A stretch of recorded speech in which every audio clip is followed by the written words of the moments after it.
দিচ্ছে, তাই আরো কয়েক ফুট গভীরে যেতে হবে।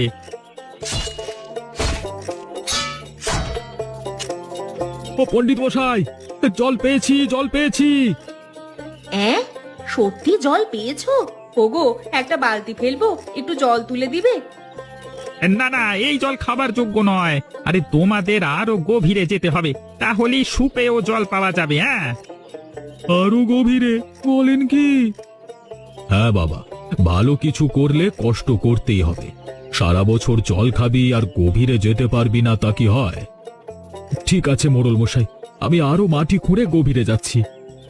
ওগো, তাড়াতাড়ি খোঁড়ো, আমার যে আর তর সইছে না।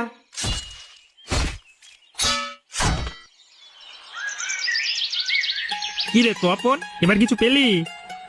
হ্যাঁ দাদা, জল পেয়েছি, কাঁচের চোখের মতো স্বচ্ছ জল। আহা, কি শীতল! ওগো, জল পেয়েছো? তাহলে আমাকে এক বালতি জল ভরে দাও না গো। আরে বালতি পরে ভরো, আগে সবাই মিলে ওকে নিচ থেকে তুলে আনো, না হলে ও জলে ডুবে মরে যাবে তো। হ্যাঁ গো দাদা, তাড়াতাড়ি আমাকে উপরে তোলো, আর নিচ থেকে ফোয়ারার মতো জল বের হচ্ছে রে বাবা। তুই রশ্মিরা ধরে রাখ তপন, আমরা এক্ষুনি তোকে উপরে তুলে আনছি।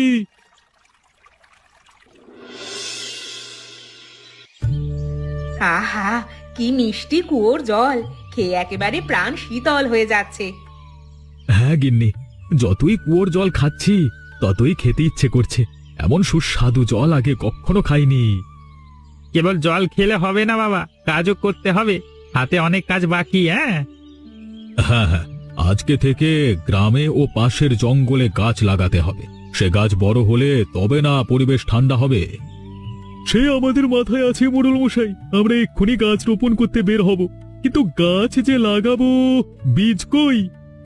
সে নিয়ে তোমরা চিন্তা করো না, আমার কাছে গাছের বীজ আছে। বীজ একবার মাটিতে লাগালে খুব দ্রুত চারা গজায়, বড় হয় খুব তাড়াতাড়ি। বেশ বেশ, তবে দিন আমাদের সেই বীজ, আমরা আজই তা লাগিয়ে আসছি। এই নাও বীজ, আজকে এগুলো জঙ্গলের দক্ষিণ প্রান্তে লাগিয়ে আসবে, তারপর একে একে অন্য জায়গাগুলোতে যাবে। হ্যাঁ ঠিক আছে পণ্ডিত মশাই, আমরা তবে যাচ্ছি। এই যে দাদা, আমি গর্ত করে দিলাম, তুমি এবার এখানে বীজ রাখো। রাখলাম বীজ, এবার তুই মাটিটা ঢেকে দে। ও দাদা, আজকে অনেকটুকু জায়গায় বীজ লাগিয়েছি, কি বলো? হ্যাঁ রে, থলের বীজ প্রায় শেষ। এই বীজগুলো থেকে গাছ হলে একেবারে জঙ্গলটি সবুজ হয়ে যাবে, তখন আর গাছের অভাব হবে না। কাঠেরও অভাব হবে